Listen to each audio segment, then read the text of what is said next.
nè dừng nhà bút từ khắp ba chúng taแบบยอดประโยชน์จากยอดพันเห็นหลักนั้นจังตาตัวแรกมันหลักโยจริงแต่บุกเลยมัน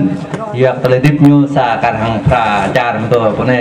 สไตล์นั้นจังตาตัวแรกโยอาจจะอาบุญตาเนี่ยจักจุ่มบุญตาจากมือทำพิธีโยdan bangsaทำพิธีโยมันได้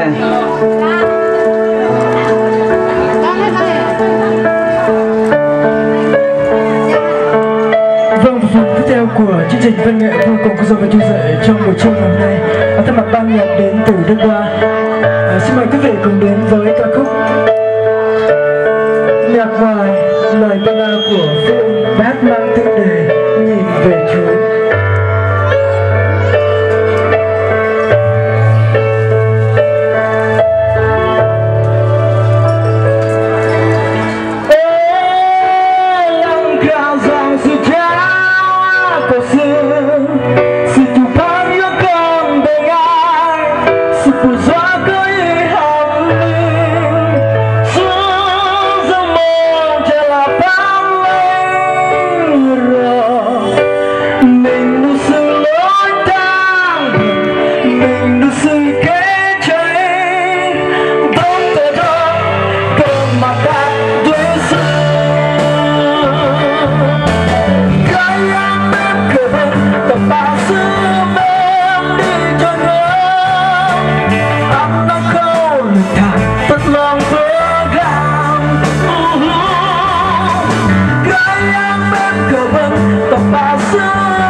Qua cho khúc mang thích đề lên đền đi. Vâng, xin mời bạn Icus. Vâng, và để kích động bạn Icus, xin tất cả chúng ta hãy dành cho bạn ấy một tràng pháo tay nồng nhiệt đi ạ.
tình như quý vị vừa được thưởng thức. Vâng, và phần tiếp theo của chương trình xin mời quý vị cho anh lên thật lớn được không ạ? Vâng, xin cảm ơn.